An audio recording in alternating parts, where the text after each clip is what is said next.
Hello and welcome to In the Kitchen with Matt. I am your host, Matt Taylor.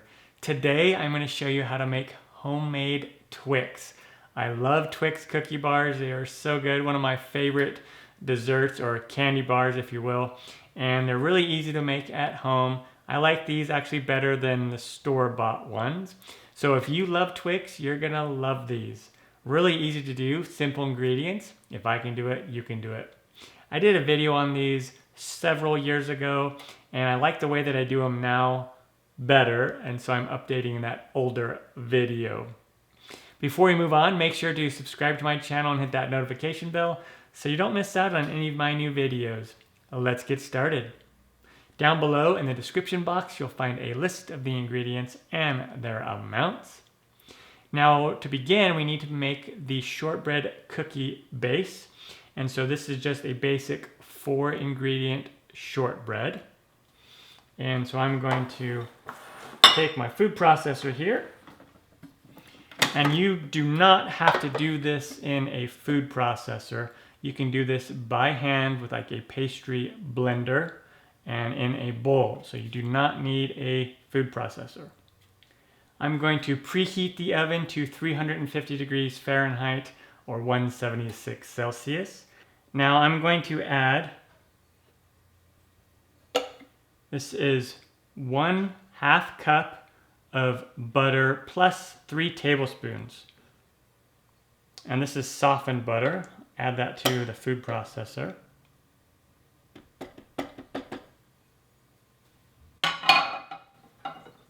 And then 1/2 cup of white granulated sugar. I'm just going to put this on and give it a good pulse. Just so it mixes that sugar in with the butter a little bit. And now we're going to add, this is 2 cups of all-purpose flour. You can also use cake flour. Don't use self-rising flour. And then 1/2 teaspoon of salt. And I'm going to go and scrape the sides here. And now, put this back on and we'll give it a pulse. And we'll turn it on low. Turn it on low and we're going to mix this until it develops, it'll look like damp sand. And then just come in here and give it a good scrape again.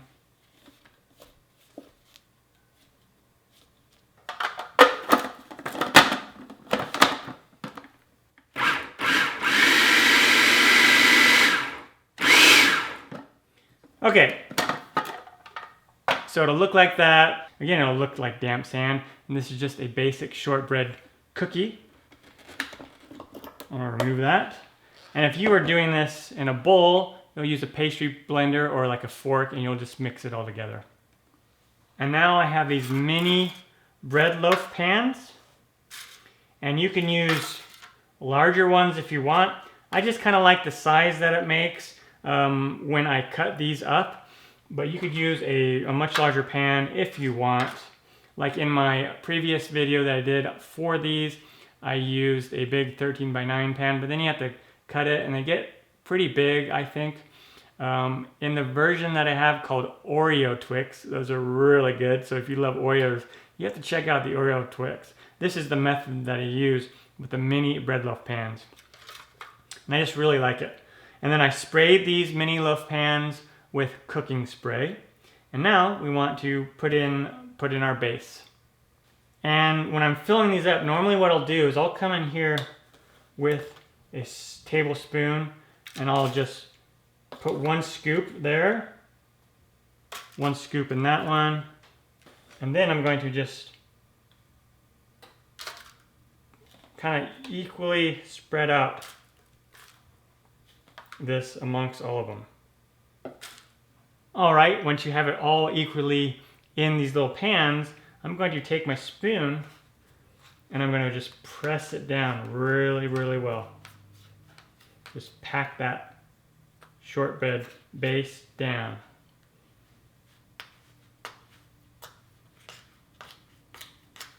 And now once these are all packed down. Put these in the oven, and we're gonna bake these for 12 to 15 minutes until it gets lightly golden brown on top. You don't wanna bake it too long, so don't get it too brown, because then the base will be super crumbly. So just till it's slightly golden brown on top, onto that step.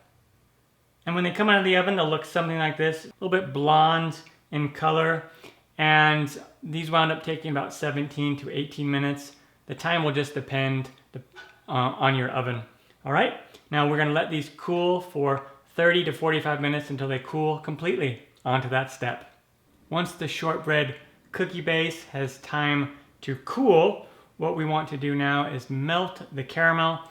And I have about 11 ounces of caramel here, and I just got a bag of the 11-ounce bag of the Kraft brand individually wrapped caramels, but you could use pretty much whatever brand of caramel that you want.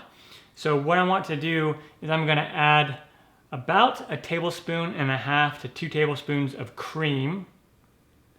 You could also use milk, whole milk. And the reason why I'm using the cream is this is going to allow the caramel to get creamy, and when it sets and cools, it remains creamy and doesn't harden up. All right, I'm gonna just melt this in the microwave on bursts of 25-30 seconds and stirring, etc. until it melts. You can also do the double boiler method with this on the stovetop, onto that step.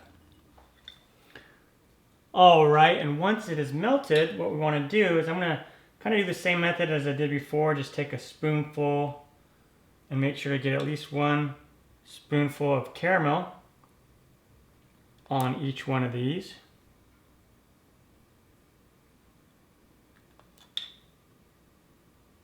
And at any time, if the caramel starts to get too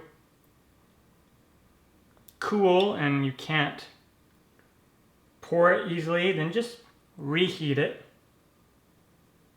And you can always buy extra caramel if you want and use a little bit more caramel than I'm using. Once you have the caramel in there, we're going to put these in the refrigerator and let them chill for about an hour. We want to make sure that the caramel gets really cold. On to that step. Once the caramel top has had the chance to cool and set, again, it'll be about an hour in the fridge. Time to melt the chocolate, and we're going to dip them. Now I am using this Candiquik, so Log House Candiquik brand of melting chocolate or candy coating. I really like it. It melts really thin and just is a great dipping chocolate. But you can use whatever chocolate you want to do, and so you can make semi-sweet, like use semi-sweet chocolate chips and do like a semi-sweet Twix. You could do milk chocolate Twix. You could do a dark chocolate Twix, white chocolate Twix. Use like your favorite Lindt chocolate bar or Ghirardelli, whatever you want to do. So you can do a lot of different variations if you want. I'm just going to do this one for right now. And I'm just going to melt this in the microwave. 30-second stir, 30-second stir until it's completely melted. You can also use the double boiler method on the stovetop. On to that step. All right, the chocolate is nice and melted, very runny. That's what we want. If you are using something like chocolate chips, you'll probably want to use a couple teaspoons of oil, vegetable oil, canola oil, coconut oil, and mix that in with the chocolate, and it'll make it much more runny or runnier and easier to dip. All right, I'm gonna just set this right here. And now I take one of these out of the fridge. You want to do these one at a time. And so the remainder of these can just stay in the fridge and stay chilled. Otherwise, the caramel will get soft and it's just harder to cut and dip.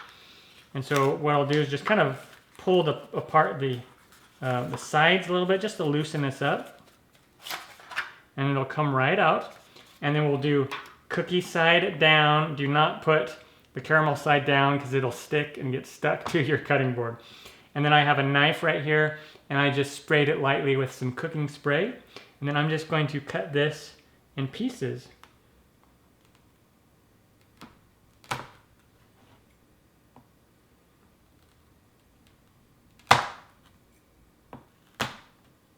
Like so.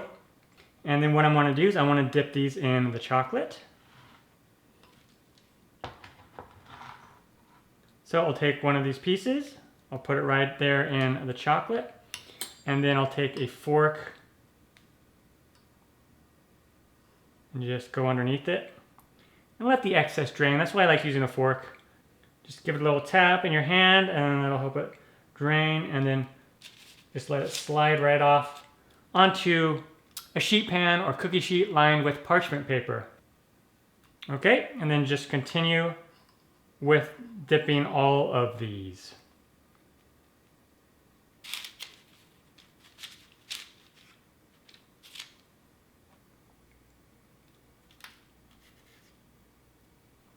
And when you are done dipping them, depending on the chocolate you use, that candy coating or that chocolate Candiquik that I was using, by the time I'm done dipping them, most of them have already set. But if you need to, just put it in the fridge for about 15 minutes to allow the chocolate coating to set. And now they are ready to go. You can eat them just like this. You could also trim the edges at the bottom if you want with a knife. Also, if you want to get a little fancy, you can do some little white chocolate drizzles. Drizzle some white chocolate on top. And I usually will do a combination of flavors as well as designs for these.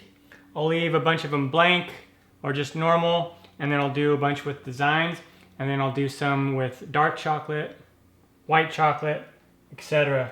Just so there's something for everybody if I'm going to be serving these. And there we go. Homemade Twix. Awesome. I'm going to grab one of these and show you what it looks like on the inside. Mmm. Mmm. Mmm. I love these. Super easy, homemade Twix. If I can do it, you can do it. I'm Matt Taylor. This has been another episode of In the Kitchen with Matt. Thank you for joining me. As always, if you have any questions, comments, or requests, put them down below and I'll get back to you as soon as I can. Thumbs up, down the corner, push it. Don't forget to subscribe to my channel and check out my other videos. Take care. Time for me to dive into this some more. Oh yeah. Mmm.